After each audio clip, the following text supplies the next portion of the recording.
नमस्कार दोस्तों। मैं आज आप लोगों के सामने फिजिक्स का पार्ट 2 लेकर आया हूँ, जिसमें बहुत सारी चीज़ें आप ट्रिक के माध्यम से जानेंगे। जैसा कि मैंने इससे आगे वाले वीडियो में पार्ट 1 में बताया था कि मात्रकों की पद्धतियाँ क्या है। एक बार फिर से याद दिला दे रहा हूँ आपको कि अलग अलग देशों में अलग अलग तरीके से मूल राशियों को लिखा जाता था, जिसे मात्रकों की पद्धति कहते हैं। अब आज मात्रकों की पद्धतियों के बारे में थोड़ा सा चर्चा करेंगे कि मात्रकों की पद्धतियाँ किन किन देशों में कैसे लिखी जाती थी और उनको कब एक कर दिया गया।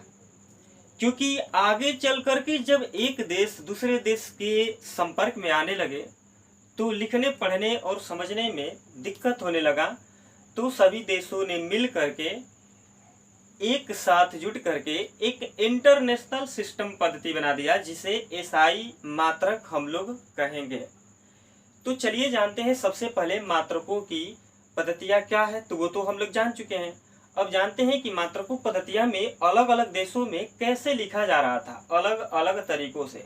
तो सबसे पहले देखते हैं, कह रहे हैं कि मूल मात्रकों की विभिन्न पद्धतियाँ। तो आइए बता देते हैं विभिन्न पद्धतियाँ में कौन कौन सी। तो एक पद्धति था सीजीएस पद्धति, एक पद्धति था एफपीएस पद्धति और एक पद्धति था एमकेएस पद्धति। ये तीन पद्धतियाँ। चलिए इसका फुल फॉर्म भी बता देते हैं कि मतलब इसका मतलब क्या होता है और किन किन देशों में इसका उपयोग किया जा रहा था। तो सबसे पहले दे रहा है कि सीजीएस पद्धति यानी सेंटीग्राम सेकंड पद्धति। सीजीएस का मतलब होता है सेंटीग्राम सेकंड पद्धति। दूसरा है एफपीएस यानी फुट पाउंड सेकंड पद्धति। एफपीएस फुट पाउंड सेकंड पद्धति। एस से सेकंड होता है, ये सब में एस से सेकंड ही होगा और सेकंड को स्मॉल एस से लिखा जाता है, ये हमेशा आप लोग ध्यान रखिएगा। तो चलिए, और एम के इसका मतलब होता है मीटर किलोग्राम सेकंड। और इसको याद करने में कोई दिक्कत नहीं है, आप सब जानते हैं कि सी से सेंटीमीटर होगा, जी से ग्राम होगा और एस से सेकंड होता है। तो वही दिया है ऊपर सीजीएस, एफपीएस, एमकेएस। यानी लंबाई को सीजीएस में सेंटीमीटर कहते हैं, एफपीएस में फुट कहते हैं और एमकेएस में मीटर कहते हैं। लंबाई को आते हैं, द्रव्यमान को देखते हैं। तो द्रव्यमान को सीजीएस में ग्राम कहा जाता है, एफपीएस में पाउंड कहा जाता है और एमकेएस में किलोग्राम कहा जाता है। और रही है सेकंड, समय। तो समय को तीनों पद्धति में सेकंड ही कहा जाता है, जिसे स्मॉल एस से लिखा जाता है, यानी छोटा एस से लिखा जाता है। आगे बढ़ते हैं। अब क्या हुआ कि बाकी आगे चल करके सभी देश एक दूसरे के संपर्क में जब आए तो लिखने पढ़ने में काफी दिक्कत हो रहा था। तो सोचा गया कि क्यों न एक बार सभी देश के लोग या जो जितने भी फिजिशियन हैं जुट करके एक सम्मेलन किया जाए और इनको सुधार कर दिया जाए।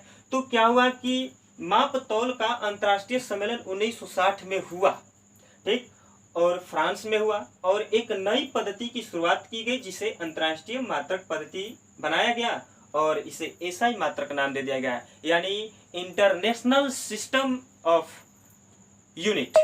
ठीक है, तो एसआई पद्धति में इसको कर दिया गया, जिससे हम लोग आज सभी देश यानी पूरे विश्व के देश एसआई में ही लिखते हैं। इन और किन्हें लिखते हैं, तो मूल मात्रकों को लिखते हैं। ठीक है ना, मूल मात्रकों से ही बाकी सब मात्रक बन जाते हैं। तो हमें सिर्फ मूल मात्रकों के बारे में ही जानना है, बाकी सब अपने आप बन जाते हैं। आप लोग जानते हैं मूल मात्रक से व्युत्पन्न मात्रक बन जाता है और व्युत्पन्न मात्रक बहुत सारे होते हैं, मूल मात्रक केवल 7 होते हैं, हमने पिछले वीडियो में बता दिया है।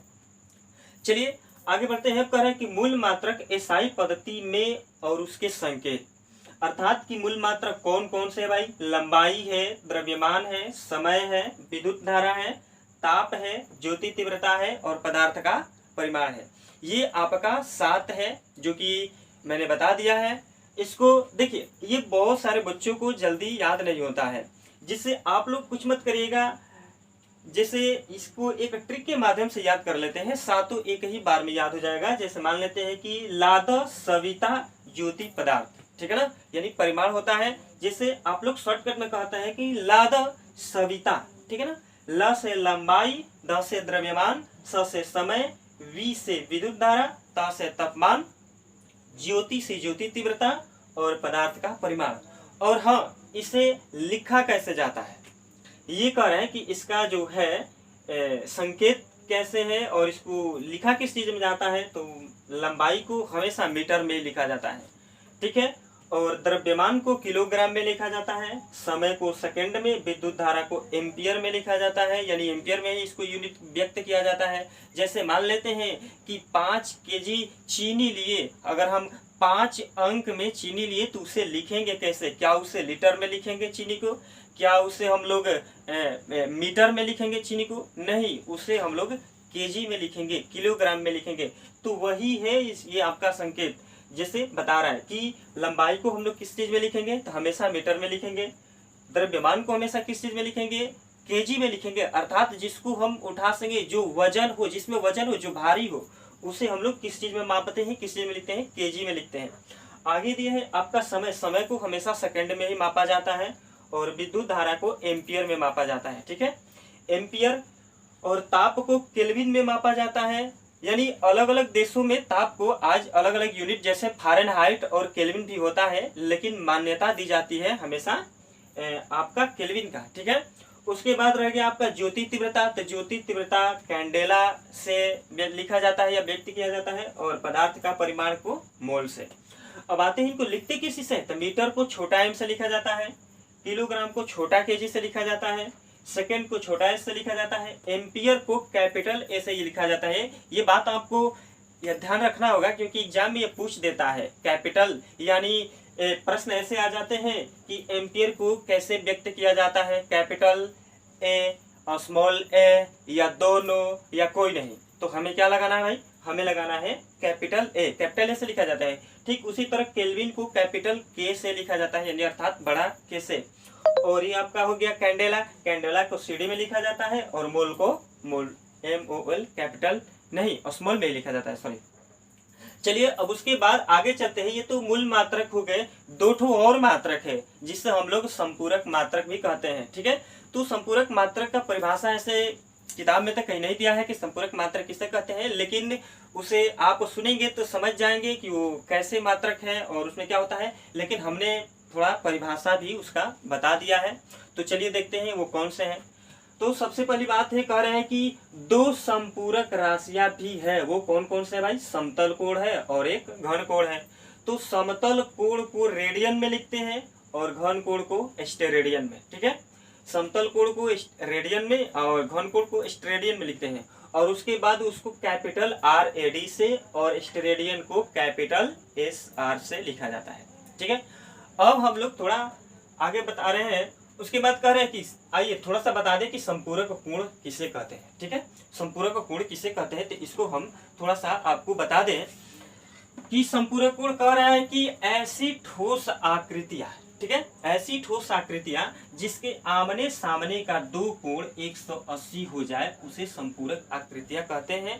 उसे संपूरक राशियां भी हम लोग कहते हैं, इसी को संपूरक राशि कहते हैं। तो अब आते हैं, आगे बढ़ते हैं। अब करें कि मानक एसआई उपसर्ग। दोस्तों क्या हुआ कि बहुत बड़े बड़े जो यूनिट है, मीटर है, किलोग्राम है, वो बहुत ज्यादा मात्रा में हो जाता है। जब जैसे मान लेते हैं कि बहुत ज्यादा मात्रा में हो जाता है, ठीक है। इसे मिटा रहे हैं और आप लोग वीडियो को पॉज करके इसे लिख लीजिएगा, बहुत काम आएगा, ठीक है। इसे मिटा रहे हैं और आगे बता रहे हैं। चलिए कह रहे हैं कि जैसे मान लेते हैं कि बहुत बड़ा यूनिट हो जाएगा, तो उस बड़े यूनिट को कैसे हम लोग लिखेंगे। जैसे मान लेते हैं कि 10 लाख लिखना है, तो आपको क्या पता है कि 10 लाख पर कितने जीरो होते हैं? इकाई, दहाई, सैकड़ा, हजार, 10,000, लाख, 10 लाख, ठीक है। 10 लाख यानी आपको पूछता है कि 10 लाख पर कितने जीरो होते हैं, तो 2, 2 4 और 2 6, यानी 10 लाख पर कितने जीरो होते हैं, तो 6 होते हैं, जिसको हम लोग लिखेंगे 10⁶, अर्थात 10 के पावर 6। तो अब कह रहे हैं कि इसको शॉर्टकट में ऐसे लिख दिया जाता है। अब इतना जीरो लिखेंगे, 10, 20, 50 जीरो अगर लिखेंगे तो ये बहुत बड़ा हो जाएगा और बहुत जगह भी लेगा। तो ठीक है, इसे छोटा करने के लिए एक्सा, हेक्सा, पेंटो का शब्द का यूज किया गया और इसे छोटा कर दिया गया, जिसे हम लोग उपसर्ग कहते हैं फिजिक्स की भाषा में। और आइए उसको देखते हैं कि ये क्या है, ठीक है। तो सबसे पहले आपका है, देखिए यहाँ याद करने का बहुत ही आसान तरीका मैं बताऊँ, किसी को थोड़ा सा भी दिक्कत नहीं होगा। चलिए इसको पहले समझ लेते हैं और तब हम याद करने का बहुत ही आसान तरीका बता दूंगा। तो सबसे पहले है यहाँ 10 के पावर 18, तो 10 के पावर -18, ठीक है। अर्थात कहने का मतलब कि 1 पर 18 जीरो होगा। तो दोस्तों मान लेते हैं कि 1 पर 18 जीरो लिखना होगा, तो उसके लिए काफ़ी पेज की ज़रूरत होगी, जिसे तो इसी को छोटा करने के लिए पावर में कर दिया गया और इसको कुछ शब्दों से बोला जाने लगा। जैसे कि मान लेते हैं कि 10 के पावर 18 को एक्सा कहा जा रहा है और 10 के पावर -18 को एटो कहा जा रहा है। तो ठीक उसी प्रकार ये 10 के पावर 15, 10 के पावर 12, 10 के पावर 9, 10 के पावर 6, 10 के पावर 3, 10 के पावर 2 और 10 के पावर 1, जैसा कि 9 क्लास में आपके बुक में ये 2 और 1 नहीं दिया है, मैंने इसे भी बता दिया है, आप लोग याद रखिएगा। तो देखिए इसको आप लोग पहले यूनिट याद कर लीजिएगा कि ये सब 3 के पहाड़ा में है, सब शुरू वाले जो है वो 2 और 1 है। तो आपको याद करने का तरीका मैं बता दूं, देखिए एक्सा एटो ऐसे करके याद करिएगा, आसानी से याद हो जाएगा। जैसे कि 10 के पावर 18 को एक्सा बोलते हैं और -18 को एटो बोलते हैं। जैसे 10 के पावर 15 को पेटा बोलते हैं, 10 के पावर -15 को फेमटो बोलते हैं। तो आप लोग इस तरीका से बहुत आसानी से इसे याद कर सकते हैं, जैसे एक्सा एटो, पेटा, फेमटो, टेरा, पीकू। और आप 3 का पहाड़ा ऊपर से याद रखिएगा। सबसे पहले आता है 18, उसके बाद आता है 15, 12, 9, 6, 3, उसके बाद 2 और 1 है, इसे आप लोग ध्यान में रखिएगा। तो सबसे पहले है, मान लेते हैं कि exa atto, peta femto, tera pico, giga nano, mega micro. आपको याद रखना है कि मेगा में 6 होता है तो माइक्रो में -6 होगा। बिल्कुल आसान याद करने का बिल्कुल ही आसान तरीका है, आप लोग इसे ध्यान रखिएगा। उसके बाद किलो, मिली, हमेशा याद रखिएगा कि किलो में 3 जीरो होते हैं, ठीक है। क्योंकि 1000 ग्राम को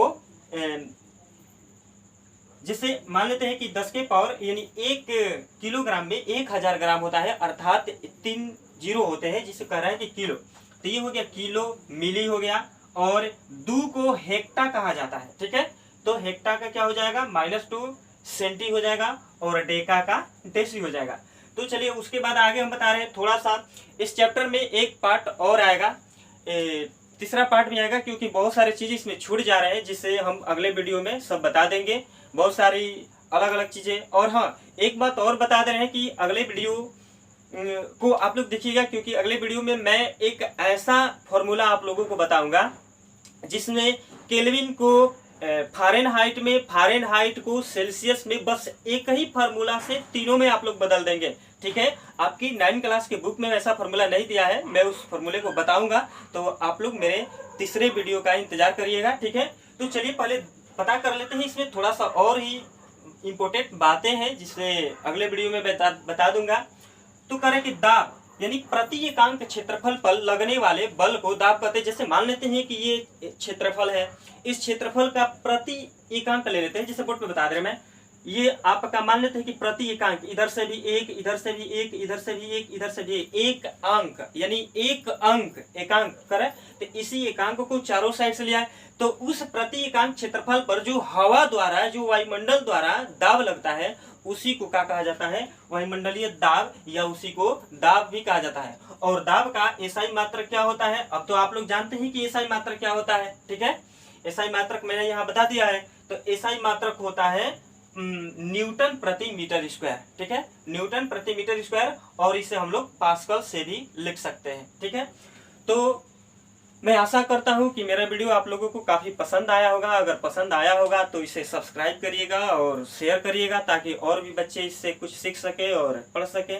और जितने बाकी सब बचे हुए हैं उसको मैं तीसरे वीडियो में बना दूंगा। वीडियो देखने के लिए धन्यवाद।